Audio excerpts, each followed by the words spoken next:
దానికి కావాల్సిన ఇంగ్రీడియంట్స్ చెప్తారా మాకు? చెప్పేసారు.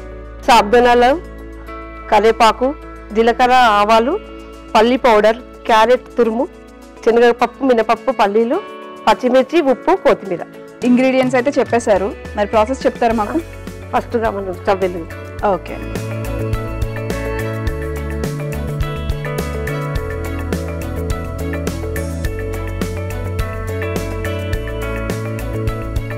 ఆయిల్ ఎక్కువ పట్టదు, ఎందుకంటే ఇది సాబ్దనాలు నైట్ నానబెట్టాలి. ఓకే. మార్నింగ్ ఇట్లా మనం చేసుకుంటే ఏదైనా హెల్త్ కు చాలా మంచిగా హెల్త్ బెనిఫిట్స్. ఎందుకంటే చలువ ఏదైనా హెల్త్ మంచిగా అనిపిస్తుంది. మనకు హీట్ ఉన్నా కానీ కొట్టేస్తుంది, ఏది ఉన్నా సరే. అవును.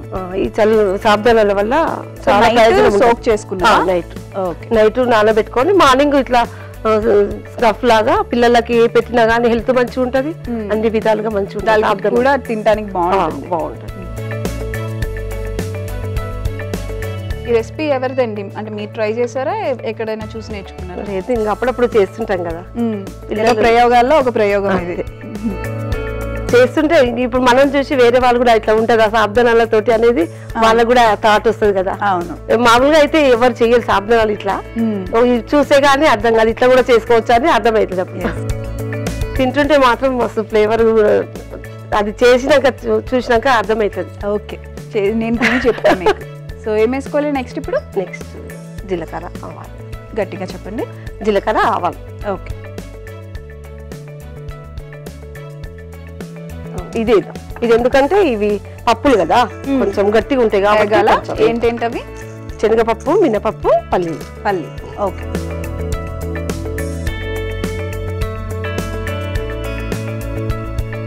ప్రెసెంట్ బొటిక్ రన్ అవుతుందండి? రన్ అవుతుంది, కాకపోతే నేను 1 year ఇంట్లో షాప్ పెట్టినండి. ఇక మా పాప ఉండి నేను ఇల్లు చాలా ఇయర్స్ నుంచి టైలరింగ్ చేస్తున్నా. సో మనము బొటిక్ పెడితే ఎట్లా ఉంటది అనేది కొంచెం ఒక ఇయర్ పెడితే తెలుస్తుంది అన్నట్టు నేను మళ్ళీ నెక్స్ట్ ఇది వేసుకున్నాను, పచ్చిమిర్చి.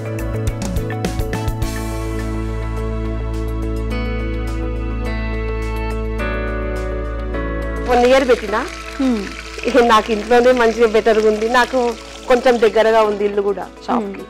ఇంట్లో అయితే బెటర్గా ఉంటుందని ఇంట్లోనే టైలరింగ్ చేసిన.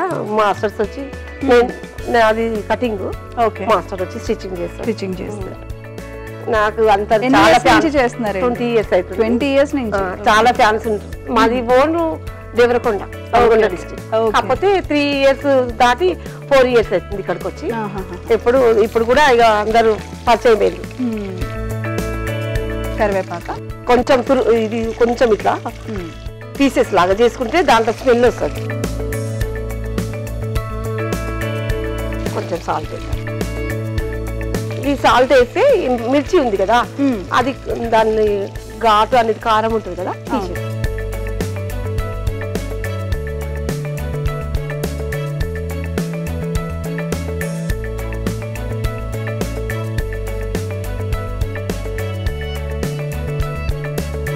వేసుకున్నాము. సాబుదానా నానబెట్టుకుని సాబుదానా వేసి,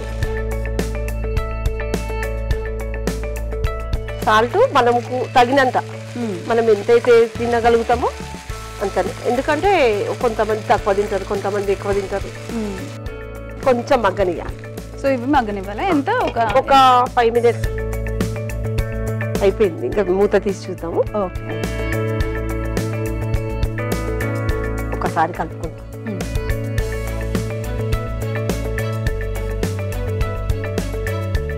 ఇది ఒక దాంట్లో సర్వింగ్ చేసుకొని, ఇది మొత్తం పొడి చల్లు, పల్లి పౌడర్ చేసుకుంటే మనం తింటుంటే మనకు టేస్టీగా వస్తుంటుంది.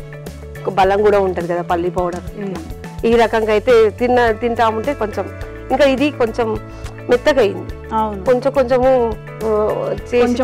అట్లా ఉంటే బాగుంటుంది. బరకగా ఉండాలి, మెత్తగా అయితే అట్లండి. ఏదైనా పల్లియే కదా, కానీ అది వేరే ఉంటుంది టేస్ట్. మనం తింటుంటే మన నోటి కిందికి వస్తుంటే టేస్ట్ వస్తుంది. కొత్తిమీర వేయాలి. ఓకే. నెక్స్ట్ క్యారెట్ తురుము, ఇది వేస్తే మనకు హెల్త్ పరంగా ఇట్లా అయితే తురుము ఈ రకంగా తినగలుగుతాం కదా, వేస్తే ఇంకా చాలా హెల్త్ కూడా బాగుంటది. కొందరు డైరెక్ట్ గా తినలేము అనుకో, డైరెక్ట్ గా తినలేము, టేస్ట్ గా మనకు తింటా ఉంటే టేస్ట్ గా వస్తుంది. సాబుదానాల కిచిడి రెడీ అయిందండి. ఓకే అండి, సర్వ్ చేసేసుకుందామా? సర్వ్ చేసుకుందాం, బంద్ చేద్దాం.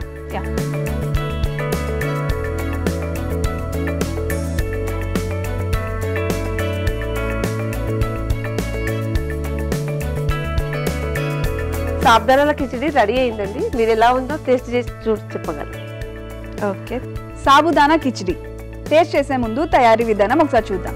సాబుదానా కిచిడి కావలసిన పదార్థాలు: సగ్గుబియ్యం, కరివేపాకు, పచ్చిమిర్చి, కొత్తిమీర, ఉప్పు, జీలకర్ర, ఆవాలు, పల్లీ పొడి, క్యారెట్ తురుము, పల్లీలు, శనగపప్పు, మినప్పప్పు. సాబుదానా కిచిడి తయారీ విధానం: ముందుగా స్టవ్ ఆన్ చేసి పాన్ పెట్టి అందులో నూనె, జీలకర్ర, ఆవాలు, శనగపప్పు, మినప్పప్పు, పల్లీలు, పచ్చిమిర్చి, కరివేపాకు, ఉప్పు, నానబెట్టిన సాబుదానా వేసి కాసేపు ఉడికించుకోవాలి. తరువాత అందులో పల్లీల పొడి, కొత్తిమీర, క్యారెట్ తురుము వేసి కలుపుకొని సర్వింగ్ ప్లేట్లోకి తీసుకొని సర్వ్ చేసుకోవాలి. అంతే, సాబుదానా కిచిడి రెడీ.